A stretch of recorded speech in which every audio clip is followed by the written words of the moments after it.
Hello दोस्तों, राधे राधे, हर हर महादेव। मैं एक बार फिर से आपके सामने अपने अगले वीडियो के साथ उपस्थित हुई हूँ, जिसमें आज भी हम बहुत रोचक जानकारी प्राप्त करने वाले हैं, जो कि बेबीहुड पीरियड में ही आता है।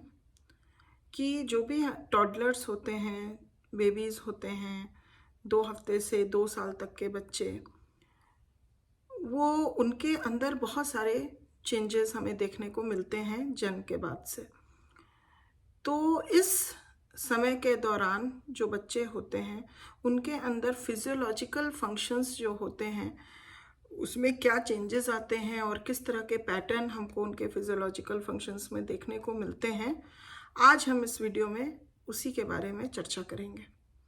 तो आशा करती हूँ कि आप वीडियो में अंत तक बने रहेंगे, और अभी तक सब्सक्राइब नहीं किया है तो प्लीज़ जल्दी से सब्सक्राइब कर लीजिए, जिससे हम आपके संपर्क में हमेशा यूं ही बने रहें। तो चलिए इसी के साथ वीडियो को शुरू करते हैं। Babyhood is the time when the fundamental physiological patterns of eating, sleeping and elimination should be established। तो अगर हम देखें तो यहाँ पे बच्चे के अंदर स्लीपिंग, ईटिंग और एलिमिनेशन का जो बॉडी वेस्ट एलिमिनेशन का जो प्रोसेस होता है, पैटर्न होता है, उसमें हम वो चीज़ यहाँ पे बहुत अच्छे से इस्टेब्लिश होने लगती है। तो ये जो 3 तरह के पैटर्न्स हैं, sleep pattern, eating patterns and patterns of elimination, आज हम इसी के बारे में चर्चा करेंगे। तो चलिए एक के बाद एक देखते हैं। स्लीप पैटर्न्स सबसे पहले। During the first year of babyhood, the mean duration of night sleep increases from 8.5 hours at 3 weeks to 10 hours at 12 weeks and then remains constant during the rest of that year। अगर हम देखें इस babyhood period के दौरान, तो sleep जो है, night की जो स्लीप होती है बच्चे, क्योंकि शुरू में बच्चा रात में उतना अच्छे से नहीं सोता है, अवेक अवस्था में रहता है, लेकिन जब वो बेबीहुड पीरियड में एंटर करता है तो जो रात की नींद उसकी होती है वो 8.5 घंटों से बढ़ जाती है, 8.5 आवर से वो इंक्रीज कर जाती है 3 हफ्ते तक, और 10 आवर्स से 12 वीक्स तक, एंड देन कांस्टेंट बनी रहती है। जितना भी बेबीहुड पीरियड है तब तक उसी तरीके से वो कांस्टेंट बरकरार रहती है। During the first 3 months the decline in day sleep is balanced bye an increase in night sleep. अगर देखा जाए तो ड्यूरिंग जो फर्स्ट 3 months हम देखते हैं, नाइट स्लीप में कन्वर्ट हो जाती है। जो डे स्लीप दिन में सोता था बच्चा, अब वो रात में इंक्रीज हो जाती है उसकी sleep. Through out the first year, wakefulness sleep cycles of approximately 1 hour in length occur in both day and night sleep, with deep sleep lasting only about 23 minutes। उसमें अगर उसकी डीप स्लीप को हम देखें तो वो 23 मिनट्स की तक ही रहती है। Now next come eating patterns.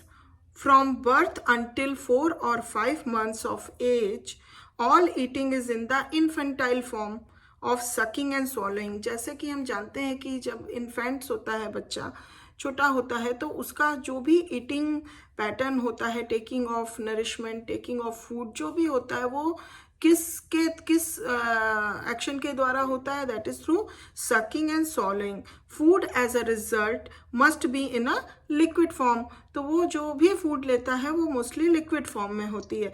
Chewing generally appears in the developmental pattern a month later than biting. जब बाइटिंग करना वो सीखता है तो उसके लगभग 1 महीने के बाद च्यूइंग वाला जो एक फंक्शन होता है फूड को खाने का, वो उसमें डेवलप करता है, डेवलपमेंटल पैटर्न में इंक्लूड होता है। But like biting it is in an infantile. जैसे बच्चा इन्फेंटाइल फॉर्म में बाइटिंग करता है तो चूइंग भी उसका उसी फॉर्म में होता है। And requires much practice before it becomes serviceable.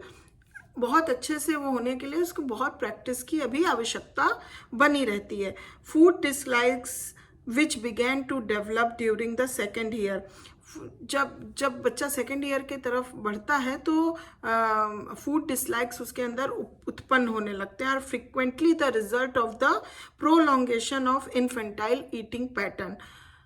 ये इसलिए उत्पन्न होता है क्योंकि जो इन्फेंटाइल ईटिंग पैटर्न उसके अंदर सिर्फ लिक्विड फॉर्म ऑफ फूड लेने का होता है थ्रू सकिंग एंड सॉलोइंग प्रोसेस, वो ना होने के कारण जब बच्चे को धीरे धीरे सेमी सॉलिड फूड हम देने लगते हैं, उस कारण से उसके अंदर फूड डिसलाइक्स भी उत्पन्न हो जाते हैं। After biting accustomed to food to liquid form, it is difficult for babies to adjust to a semi solid form। जैसा कि अभी मैंने बताया कि बच्चों को सेमी सॉलिड फूड के साथ एडजस्ट करने में, अकस्टम होने में दिक्कत होने लगती है कि वो direct liquid to semi solid पे आ गए। तो कभी कभी टेस्ट में अच्छा खाना होने के बावजूद, उनको टेस्ट अच्छा फील होता है, उसके बावजूद वो मतलब उसको अवॉइड करते हैं, नहीं खाना चाहते हैं, नहीं लेना चाहते हैं।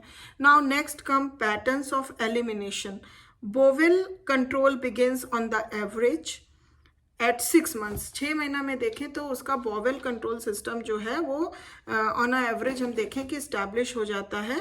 And bladder controls begins between the ages of 15 and 16 months। और अगर ब्लैडर कंट्रोल देखें तो वो 15 से 16 months में ऑन एन एवरेज स्टैब्लिश हो जाता है। In the case of the former, अगर हम बॉवेल कंट्रोल को देखें तो habits of control are established by the end of babyhood through temporary lapses may be expected when the baby is tired, ill or emotionally excited. ये कुछ कारण हैं कि जब बच्चा बीमार हो, इन केस इमोशनली किसी भी तरह से एक्साइटमेंट हो उसके अंदर, या फिर वो कह सकते हैं कि किसी तरह से नहीं कह पाया, उस चीज़ को नहीं कर पाया, तो उस कंडीशन में ही कुछ लैप्सेस आने की उम्मीद रहती है। अदरवाइज जो है बॉवेल कंट्रोल सिस्टम जो है वो आ जाता है। ब्लैडर कंट्रोल की अगर हम ऑन द अदर हैंड बात करें तो is in a rudimentary state at the close of babyhood. Dryness during the daytime can be expected for a major part of the time except when deviations from the scheduled routine of the day, illness, fatigue or emotional tension interfere. Dryness at night cannot be achieved in the average child until several years later। अगर देखें तो 2 साल के बाद भी कुछ सालों तक अगर हम नाइट में ब्लैडर कंट्रोल सिस्टम की बात अगर करें या ड्राइनेस इन द नाइट की बात करें तो ये पूरी तरह फुल्ली अचीव्ड 2 साल के बाद भी कुछ सालों तक अभी बच्चा पूरी तरह से अचीव नहीं कर पाता है, उसको अभी और समय लगता है अचीव करने में। तो इस तरह से हम इस वीडियो में जाने कि जो physiological function, specially sleep pattern and आपका elimination pattern of waste of the body and eating pattern जो है ये किस तरह से कितना डेवलप होता है और किस तरह से फंक्शन करता है, इसको आज हम लोगों ने जाना। और मैं आशा करती हूँ कि ये जानकारी आपको ज़रूर पसंद आई होगी। तो अगर पसंद आई है तो प्लीज़ एक लाइक तो ज़रूर बनता है। आप हमारे प्यारे व्यूवर्स हैं तो प्लीज़ एक लाइक कर दीजिए, और प्लीज़ अभी तक सब्सक्राइब नहीं किया है तो सब्सक्राइब करिए, क्योंकि आगे आने वाले वीडियोस में मैं और भी बहुत अच्छी बातें लेकर आपके समक्ष आने वाली हूँ। और बहुत बहुत धन्यवाद मेरे वीडियो को वॉच करने के लिए, मुझे प्रोत्साहित करने के लिए और मेरे साथ कांटेक्ट बना के रखने के लिए बहुत बहुत धन्यवाद। अब मैं आपसे फिर अगले वीडियो में मिलूँगी, तब तक अपना ध्यान रखिए, ख्याल रखिए। Bye bye, take care.